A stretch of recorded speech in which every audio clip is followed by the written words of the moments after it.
अस्सलाम वालेकुम नाजरीन, मैं हूं आपका होस्ट कमर शहजाद और आप देख रहे हैं बाखबर दुनिया न्यूज़। नाजरीन, आज मैं आपको एक ऐसी इन्फॉर्मेशन देना चाहता हूं जो कि हर बंदा ये चाहता है कि ये मुझ तक इन्फॉर्मेशन पहुंचे। वो इन्फॉर्मेशन देना चाहता हूं कि जिस बंदे ने अगर सफ़र करना हो उम्रा के लिए, हज के लिए, बाई रोड सफ़र करना हो, उसके लिए मैं आपको अपने प्रोग्राम में इन्फॉर्मेशन दूंगा। आज मेरे साथ हैं सैयद शम्स बिन रियाज, जो कि बहुत मशहूर हैं तना मुसाफिर के नाम से। क्या गाड़ी पर और मोटरसाइकिल पर हज करना मुमकिन है? गाड़ी पर अगर आज से तकरीबन 60 से 70 साल पीछे चले जाएं तो लोग ऊँटों पर और घोड़ों पर भी सफ़र किया करते थे। वो रास्ते आज भी मौजूद हैं, लेकिन जैसे जैसे वक्त ने आगे तरक्की करता गया, लोगों के पास गाड़ियाँ आती गईं, तो ये रास्ते आहिस्ता आहिस्ता मसदूद होते गए, बंद होते गए। इन अदर वर्ड्स, स्पेशली जब बॉर्डर्स के ऊपर रिस्ट्रिक्शंस बढ़ी तो लोगों ने ये रास्ते इख्तियार करना बंद कर दिए। हमारी टेक्नोलॉजी इतनी एडवांस होती गई कि हमारे पास ये जहाज़ और हेलीकॉप्टर, ये चीज़ें और बैरी जहाज़, ये जब सारे सिलसिले शुरू हुए तो ये सिलसिला एक किस्म का रुक गया था। लेकिन जैसे जैसे हम लोग इस जदीद टेक्नोलॉजी में आगे जाते जा रहे हैं, तैसे तैसे कुछ चीज़ें हमारी रिवर्स में आती जा रही हैं, हम पिछले सालों में जा रहे हैं। तो अब कुछ लोग जो हैं उनके दिमाग में ये सवाल आता है कि हम लोग हज करने के लिए या उम्रा करने के लिए बाई रोड सफ़र करें और सऊदी अरब तक पहुँचें। तो देखें, जो गाड़ी है, गाड़ी पर भी मुमकिन है और मोटरसाइकिल पर भी मुमकिन है, लेकिन गाड़ी की सिर्फ़ और सिर्फ एक प्रॉब्लम है, और वो ये है कि आपको गाड़ी सऊदी अरब के बॉर्डर पर रोकनी पड़ती है। और उसकी वजह ये है कि सऊदी अरब अपनी जो ड्राइव है उनकी, वो लेफ़्ट हैंड ड्राइव होने की वजह से जितनी भी राइट हैंड ड्राइव गाड़ियाँ हैं उनको पाबंदी लगाता है कि कोई भी राइट हैंड ड्राइव गाड़ी हमारे कंट्री की रोड्स के ऊपर आएगी तो राइट एंड लेफ़्ट ड्राइविंग के कॉम्बिनेशन की वजह से रोड एक्सीडेंट होंगे। तो इस वजह से वो पाबंदी लगाते हैं कि आप राइट हैंड ड्राइव गाड़ी ना लेकर आएँ। तो स्पेशली जो हमारे पाकिस्तानी लोग हैं, ज़्यादातर ऑब्वियसली लोगों के पास 97%, 98% हैं ही गाड़ियाँ राइट हैंड ड्राइव। तो वो गाड़ी अगर आप लेकर जाएंगे, चले जाएंगे, लेकिन आपको गाड़ी पर वहाँ पर सऊदी अरब के बॉर्डर पर रोककर आगे टैक्सी में सफ़र करना पड़ेगा और वापसी पे आप गाड़ी फिर ले सकते हैं। अदरवाइज़ अगर आपके पास left hand drive Pakistani registered गाड़ी है तो उसके ऊपर किसी किस्म का कोई मसला नहीं है। रहेगी मोटर बाइक, और जी हाँ बिल्कुल, मोटर बाइक के ऊपर आप सऊदी अरब के किसी भी सड़क के ऊपर आप ड्राइव कर सकते हैं, जा सकते हैं और उम्रा कर सकते हैं। अच्छा शाह साहब, हमें ये भी बताएं अपने देखने वाले नाजरीन को कि कौन कौन सी गाड़ियों पर हज करना, सफ़र करना मुमकिन है? देखें, जो गाड़ियों की रिस्ट्रिक्शन है वो किसी किस्म की कोई रिस्ट्रिक्शन किसी कंट्री ने अभी तक लगाई नहीं है। मैं अगर यहाँ तक आपको बोलूँ कि आपको इस्लामाबाद जाएं तो जो पुराने मॉडल की एफएक्स नज़र आती है ना, 1980 की, 1984 की, अगर उसका इंजन भी ठीक हो तो आप उस पर भी सफ़र कर सकते हैं। सो किसी किस्म की रिस्ट्रिक्शन नहीं है कि आप कौन सी गाड़ी लेकर जाएं, लेकिन हाँ आपका अपना कंफर्ट लेवल जो होता है वो बेटर होता है। जितनी अच्छी गाड़ी होगी, जितना हैवी इंजन होगा, उतना आपका सफ़र आरामदेह होगा। शाह साहब, हमें ये भी बताएं कि कम से कम कोई भी मोटरसाइकिल हो वो कितने सीसी का होना चाहिए? क्या हैवी बाइक ही सिर्फ सफ़र कर सकती है या दूसरे आम मोटरसाइकिल भी सफ़र कर सकते हैं? नहीं, देखें, लोग हैवी बाइक्स पर सफ़र करते हैं और छोटी बाइक्स पर भी सफ़र किया जा सकता है। मैंने अभी थोड़ी देर पहले आपको एग्जांपल दिया कि जो इटली से आया उसके पास वेस्पा है, वो वेस्पा 150 सीसी का है। मैं रेकमेंड आप लोगों को करूंगा कि आप कम से कम अपनी बाइक जो लेकर जाएं वो कम से कम 150 सीसी की हो, लेकिन 125 और इवन 70 मोटरसाइकिल के ऊपर भी सफ़र करना पॉसिबल है और आप सफ़र कर सकते हैं। लेकिन आपका कंफर्ट कम होगा, उसका ज़ोर ज़्यादा लगेगा, सफ़र बहुत हज़ारों किलोमीटर के ऊपर मुहित है, तो आपकी बाइक ख़राब होने के चांसेस फिर ज़्यादा होते हैं। इसलिए बेहतर ये होता है कि जितनी ज़्यादा सीसी की बाइक होगी उतना आपका कंफर्ट लेवल बेहतर होगा। पाकिस्तान के किस बॉर्डर से बाहर निकलना होगा? क्या कराची के बॉर्डर से भी बाहर निकला जा सकता है? देखें, अगर तो आप उम्रे की नीयत से जा रहे हैं तो आपको जाना पड़ेगा पहले ईरान में। तो ईरान में जाने के लिए आपको बॉर्डर यूज़ करना पड़ेगा, ताफ्तान बॉर्डर, जो कि आपको क्वेटा से होकर वहाँ पर जाना पड़ेगा। काफ़ी सारे लोग ये सवाल करते हैं कि हम कराची बॉर्डर से क्रॉस कर सकते हैं, जो ग्वादर वाली साइड पे बॉर्डर है वहाँ से क्रॉस कर सकते हैं। देखें, वहाँ पर एक बॉर्डर मौजूद है, उस बॉर्डर के ऊपर ट्रैफिक मौजूद है, लेकिन वो ट्रैफिक या तो कमर्शियल गाड़ियों के लिए मौजूद है और या फिर उनके ऊपर आप पैदल क्रॉस कर सकते हैं उस बॉर्डर को। आप अपनी गाड़ी या मोटर बाइक के ऊपर आपको गाड़ी वहाँ उस बॉर्डर से, ग्वादर बॉर्डर से आपको एंट्री ईरान में नहीं दी जाएगी, बल्कि पाकिस्तान से आपको एग्जिट ही नहीं दी जाएगी। सो आपकी मजबूरी है, आपके पास सिर्फ एक बॉर्डर मौजूद होगा जो कि ताफ्तान बॉर्डर है। अच्छा शाह साहब, हमें ये भी बताएं कि जो बंदा गाड़ी लेके जा सकता है, जो गाड़ी लेके जाना चाहता है, क्या उसका भी पासपोर्ट होना लाजमी है या कोई टैक्स अदा करना पड़ता है किसी मुल्क को? मेरे ख्याल से आपके सवाल को मैं जहाँ तक समझाऊँ, आप ये पूछना चाह रहे हैं कि बंदे के पासपोर्ट के अलावा क्या गाड़ी का भी पासपोर्ट होना चाहिए? जी जी जी, बिल्कुल। देखें, हमने जब पाकिस्तान से बाहर किसी भी कंट्री में जाना है ना, तो हमारे पास जो जो हमारी चीज़ें हैं उनकी अलहदा से परमिशन होनी चाहिए, अनलेस कि वो हमारे पर्सनल बैगेजेस में आती हैं। जो हमारी ज़रूरत की चीज़ें हैं, मसलन हमारे कपड़े, मिठाई, दवाइयाँ, ये चीज़ें, इनके स्पेशल परमिट नहीं चाहिए होता। लेकिन अगर हम अपनी गाड़ी लेकर जाते हैं तो डेफिनेटली उसके लिए एक सेपरेट किस्म की चीज़ चाहिए होती है। इंटरनेशनल लैंग्वेज में उसको दोने बोला जाता है, लेकिन उसका एक आम फहम में जो नाम है वो है कार्नेट दी पासेज। तो ये कार्नेट दी पासेज बिल्कुल सेम इसी तरह है जिस तरह हमारा पासपोर्ट होता है जिस पे हम वीज़े लगवाते हैं, सेम इसी तरह ये कार्नेट दी पासेज होता है। ये आपके पास होना चाहिए, जिसके साथ फिर आप यहाँ से लेकर मक्का शरीफ तक सफ़र करेंगे। अगर गाड़ी का पासपोर्ट पास हो तो फिर भी क्या दूसरे ममालिक में कोई टैक्स अदा करना पड़ता है गाड़ी का? नहीं, देखिए, ये जो कार्नेट दी पासेज है ना, बेसिकली ये कार्नेट दी पासेज बनता ही इस वजह से है कि ये एक गारंटी होती है जो आपका कंट्री दूसरे कंट्री को देता है कि ये हमारी गाड़ी है, ये इसका ओनर है, इस गाड़ी को आप विदाउट टेकिंग एनी टैक्स इस गाड़ी को अपने मुल्क में चलने दें। अब आपकी रोड के ऊपर ये गाड़ी जाएगी। अगर ये गाड़ी with in the certain time period आपके मुल्क से बाहर नहीं गई तो आप हमसे रब्ता कीजिएगा, इस गाड़ी का जितना भी जुर्माना और टैक्स होगा वो हम पे करेंगे।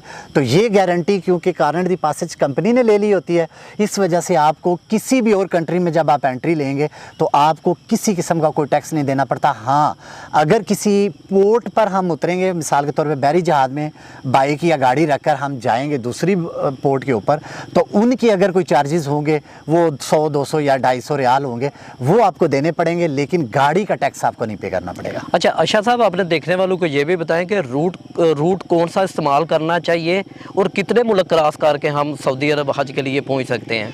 देखें, रूट जो है ना हमारा, इसके मेरे पास 2 रूट हैं जो बड़े आसान किस्म के हैं। जो पहला रूट बनता है वो है तफ्तान बॉर्डर, जो मैंने बता दिया हमारा पाकिस्तान का बॉर्डर है ईरान के साथ लिंक्ड। वहाँ से आप एंट्री लेंगे, उसके बाद आप चले जाएंगे ईरान में, ईरान से आपकी एंट्री होगी इराक़ में, इराक़ से आप कुवैत में जाएंगे और कुवैत से सऊदी अरब में एंट्री लेंगे। लेकिन इस रूट के ऊपर आपको प्रॉब्लम ये आएगी कि कुवैत पाकिस्तानी पासपोर्ट के ऊपर वीज़ा बड़ी मुश्किल से दे रहा है, तो अगर आप उस साइड से आने की कोशिश करेंगे तो शायद आपके लिए प्रॉब्लम क्रिएट हो। दूसरा रूट ये बनता है कि ईरान के बाद इराक़ और इराक़ के बाद आप जॉर्डन चले जाएं और जॉर्डन से आप एंट्री ले लें सऊदी अरब की तरफ। एक रूट आपका ये वैलिड रूट बनेगा।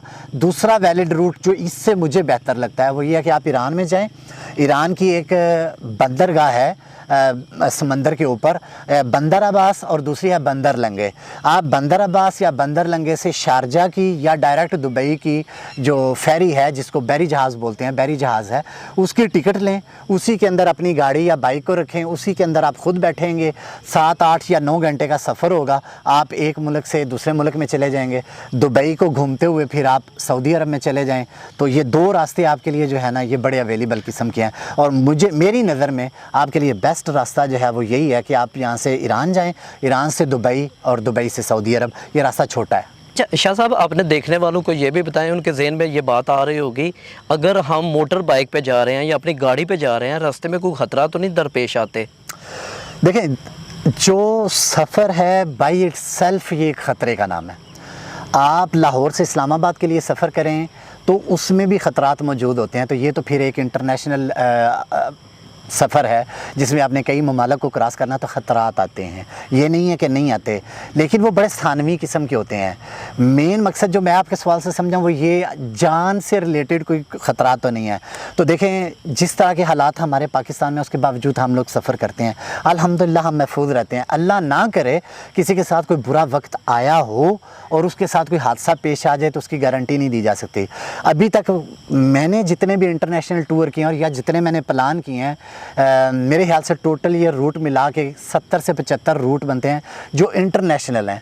तो उनमें से कभी अभी तक मुझे किसी एक बंदे की भी कंप्लेन नहीं आई कि उसकी जान को ख़तरा हुआ हो या किसी ने उसको रास्ते में लूटा हो। सो इस किस्म का कोई ख़तरा नहीं आएगा इंशाल्लाह। अच्छा शाह साहब, हमें ये भी बताएं कि इस सफ़र के लिए कौन कौन से डॉक्यूमेंट्स होना ज़रूरी हैं? देखिए, अगर तो आपने एज ए पैसेंजर सफ़र करना है तो आपका सिर्फ़ और सिर्फ आपके पास पासपोर्ट होना चाहिए एंड दैट्स इट। लेकिन अगर आप ड्राइवर हैं, आपने गाड़ी लेकर जानी है, तो सबसे पहले आपके पास ड्राइविंग लाइसेंस होना चाहिए। अगर वो नेशनल है तब भी कोई फ़र्क नहीं पड़ता, उसको इंटरनेशनल करवाया जा सकता है। दूसरे नंबर पे आपके पास आपकी जो गाड़ी है या मोटर बाइक है वो आपके अपने नाम पर होनी चाहिए, किसी और के नाम पर नहीं होनी चाहिए। तीसरे नंबर पे जो गाड़ी आपके पास है वो रोड वर्ती होनी चाहिए। मतलब ये नहीं है कि उसके टायर जो हैं वो टेढ़े हैं या उसकी बॉडी टूटी हुई है। इस तरह की गाड़ियाँ वो दूसरे ममालिक में जाके आपको प्रॉब्लम भी क्रिएट करेंगी, हैवी फाइन्स भी होंगे और आपकी गाड़ी जो है वो ऑफ रोड भी की जा सकती है। सो गाड़ी की हालत ठीक होनी चाहिए। और चौथे नंबर पे आपको चाहिए कार्नेट दी पासेज। वो मैंने आपको पहले भी मेंशन कर दिया। अगर किसी को ना समझ आए कार्नेट दी पासेज क्या है तो हमने नीचे लिंक दे दिया, आप वहाँ पे क्लिक करके वीडियो देख लें कि कार्नेट दी पासेज किसको कहते हैं। सो कार्नेट दी पासेज, आपका इंटरनेशनल ड्राइविंग लाइसेंस, आपकी गाड़ी के डॉक्यूमेंट और आपका वैलिड पासपोर्ट। और पासपोर्ट की कम से कम वैलिडिटी कम से कम वो 6 महीने से 8 महीने वैलिड हो, कम से कम ये वैलिड होना चाहिए। और बेहतर ये होता है कि 2-2.5 साल उसकी वैलिडिटी हो। अच्छा शाह साहब, हमें ये भी बताएं कि जो कोई बंदा आज तक बाहर के मुल्क का जिसने सफ़र ही ना किया हो, क्या वो ईज़ी सफ़र कर सकता है? उसके लिए मुमकिन है कि वो वीज़ा उसका ईज़ी लग सकता है? जी बिल्कुल। जो लोगों ने, कोई भी ऐसा बंदा जिसने कभी पाकिस्तान से बाहर का सफ़र ना किया हो, उसके लिए वीज़े बड़े आसान हैं। देखिए, ईरान, वहाँ पे ज़ियारात का सिलसिला है, वहाँ पे बहुत सारी ज़ियारतें हैं, लोग ज़ियारतें करने के लिए जाते हैं और वहाँ का वीज़ा कंफर्म लग जाया करता है। फिर उसके बाद दुबई है। दुबई का भी आपको पता है कि वो तकरीबन आलमोस्ट हर दुनिया के कंट्री के लिए उसने अपने वीज़े ओपन किए हुए हैं। और फिर रह जाता है सऊदी अरब, और सऊदी अरब का भी आपको पता है वहाँ मक्का शरीफ होने की वजह से, मदीना शरीफ होने की वजह से ज़ियारात का वीज़ा, वहाँ उम्रे का वीज़ा वो हर वक्त अवेलेबल होता है। तो कोई ऐसा बंदा जिसने ज़िंदगी में कभी सफ़र ना किया वो पाकिस्तान से बाहर का, वो अपना फ्रेश पासपोर्ट लेकर जाए तो उसके वीज़े लग जाएंगे। अगर उसको लगे कि उसको हेल्प की ज़रूरत है, उसे वीज़े नहीं मिल रहे, तो हमारी बाखबर दुनिया की टीम से वो कांटेक्ट कर ले, इंशाल्लाह हम उसकी हेल्प करेंगे और उसको वीज़े दिला देंगे। हम उनको जो राइट किस्म के लोग हैं, जो ट्रैवल एजेंट हैं, जो वीज़े लगा के दे सकते हैं, हम उनको उनकी तरफ रेफ़र कर देंगे। अच्छा, आपने देखने वालों को ये भी बताएं कि टोटल वीज़ों पर ख़र्चा कितना आता है इसमें? देखिए, आज 24 जुलाई है 2023। आज की डेट में जो वीज़ों का रेट चल रहा है, वैसे तो आप जिस एजेंट के पास जाएंगे ऑब्वियसली वो डिफरेंट किस्म का होगा। जो हमारे साथ, हमारी टीम के साथ जिनके लिंक हैं, जो हमारे साथ मुसलसल राब्ते में, उनकी तरफ से जो आज का हमने रेट लिया है उसके मुताबिक जो आपका ईरान होगा उसकी डबल एंट्री आपको वीज़ा लेना पड़ेगा, ट्रांजिट वीज़ा। उसकी फ़ीस होगी आपकी 12,000। आज की डेट की बात कर रहा हूँ, ये बढ़ भी सकती है, न जाने आपका वीडियो देखेंगे। जो दुबई का आपका वीज़ा है वो वन साइडेड आपका वीज़ा 44,000 में लगेगा, तकरीबन 44,000 रुपीज़ जो हैं उसका वन साइडेड, क्योंकि आपने पहले दुबई से गुजर कर सऊदीया में जाना है और फिर आपने वापस भी आना है। तो ये आप ऐसे कह लें 88,000 में आपका दुबई का डबल एंट्री वीज़ा लग जाएगा। जाते हुए भी तकरीबन मेरा ख्याल 1 महीना होगा, वापसी पे भी आपके पास 1 महीना होगा। पीछे रह गया सऊदी अरब। तो सऊदी अरब जो है उसका वीज़ा इस वक्त तकरीबन 750 रियाल है, वो तकरीबन 54,000 रुपीज़ में वो आपको 1 माह का, मेरे ख्याल से 1 माह का है या 2 माह का है, वो वीज़ा आपको सऊदी अरब का मिल जाएगा। सो 54,000 सऊदी अरब का, 84,000 का दुबई का डबल एंट्री और 12,000 रुपया ईरान का डबल एंट्री, ये टोटल आपकी वीज़ों की कास्ट है। साहब, अपने देखने वालों को ये भी बताएं कि पाकिस्तान से सऊदी अरब का कितना सफ़र बनता है, कितने किलोमीटर सफ़र बनता है? देखें, हम लोग इस वक्त पंजाब में हैं, गुजरात शहर में बैठे हैं। तो गुजरात शहर से मक्का शरीफ तक का जो आपने सफ़र करना है, जो बाइक के ऊपर आप सफ़र करेंगे, वो तकरीबन 4,600 किलोमीटर बनेगा, वन साइडेड, एक साइड का। अच्छा शाह साहब, अपने देखने वालों को ये भी बताएं कि इस सफ़र में बहुत ज़्यादा चीज़ें अहम हैं, मैं भी समझता हूँ। सबसे ज़्यादा कौन सी चीज़ अहम है जो कि साथ लेके जाना बहुत ज़रूरी है? बिल्कुल, आपका बड़ा वैलिड क्वेश्चन है। देखें, साथ लेकर जारी बात है, इतना लंबा सफ़र है, आप काफ़ी सारी चीज़ें हैं, टाइम नहीं है कि उनको कवर किया जा सके। लेकिन आपने पूछा एक चीज़, वो एक चीज़ उसका नाम है गूगल ट्रांसलेटर। आपके मोबाइल के अंदर एंड्रॉयड के ऊपर और जो हमारा आईफोन है उसके अंदर एक एप्लीकेशन है गूगल ट्रांसलेटर की। वो गूगल ट्रांसलेटर 100% आपके मोबाइल के अंदर एप्लीकेशन होनी चाहिए। उसकी वजह यह है कि आप नो मैटर व्हाट, आप कितनी अच्छी इंग्लिश बोलते हैं, आप वहाँ पर बॉर्डर पर जाएंगे, स्पेशली मैं अगर ईरान की बात करूँ तो आपको वहाँ पे हर 100 में से कोई एक बंदा मिलेगा जो इंग्लिश में बात कर सकता है। तो आपको वहाँ पे बड़ी शदीद प्रॉब्लम आएगी। तो अगर आपके पास गूगल ट्रांसलेटर होगा, उसमें आप उर्दू में या इंग्लिश में बात करें, वो उसको फ़ारसी में ट्रांसलेट कर देगा। तो जिस बंदे से आपने कम्युनिकेट करना है आप उसको वो दिखाएं, फिर इसी तरीके से वो फ़ारसी में लिखेगा, आप अपनी लैंग्वेज में उसको कन्वर्ट करके पढ़ लेंगे। ये सबसे बेस्ट तरीका और सबसे ज़रूरी चीज़ है। अदरवाइज़ होता ये है कि हम लोग चले जाते हैं, हमको इंग्लिश भी नहीं आती, सिवाय उर्दू की हम सेकंड लैंग्वेज नहीं बोल पाते, या फिर हम बोल पाते हैं लेकिन हम जिस कंट्री में जा रहे हैं वहाँ के लोग नहीं बोल पाते। तो जो कम्युनिकेशन गैप है उसकी वजह से हमारे लिए प्रॉब्लम्स क्रिएट होती हैं। हमने पानी मांगना है, हमें पता ही नहीं पानी किसको कहते हैं, कैसे मांगेंगे। वहाँ सामने अगर पड़ा है वो तो हम इशारे से मांग लेंगे, लेकिन अगर नहीं है तो कैसे मांगेंगे। हमने पेट्रोल डालना है, हम कैसे पेट्रोल मांगेंगे, कितने लीटर डलवाना है, हम कैसे मांगेंगे। सो ये सारी चीज़ें आपकी कवर करेगा गूगल ट्रांसलेटर। तो प्लीज़ गूगल ट्रांसलेटर 100% आपके मोबाइल के अंदर इंस्टॉल होना चाहिए। शाह साहब, मैं समझता हूँ कि आपने हर देखने वालों को वो मैसेज दे दिया है कि वो जो सुनना चाहते थे, देखना चाहते, जो भी उनके जहन में सवाल थे वो आपने उन तक पहुँचा दिए हैं। इसी के साथ मुझे और मेरी टीम को इजाज़त दीजिए। शाह साहब, बहुत शुक्रिया आपका। नूर गार्डन मंगवाल वेस्ट एक गेटेड, महफूज और ग्रीन रिहायशी प्रोजेक्ट गुजरात मंगवाल से चंद मिनट की दूरी पर मेन सरगोदा गुजरात रोड पर वाक़या एक मॉडर्न शहर की सहूलियात से आरास्ता मुकम्मल रेजिडेंशियल कम्युनिटी, जहां फाइल नहीं, डायरेक्ट रजिस्ट्री और डेवलप प्लॉट्स बशमूल तमाम डेवलपमेंट चार्जेस दिए जाएंगे। तमाम बायलॉज के मुताबिक मुताल्लिका इदारों से मंजूर शुदा नूर गार्डन, जहां आपका शानदार मुस्तकबिल आपका मुंतजर है। Noor garden Mangwal west, a project by Noor developers. मजीद मालूमात और बुकिंग के लिए अभी राब्ता करें 0300 9629 6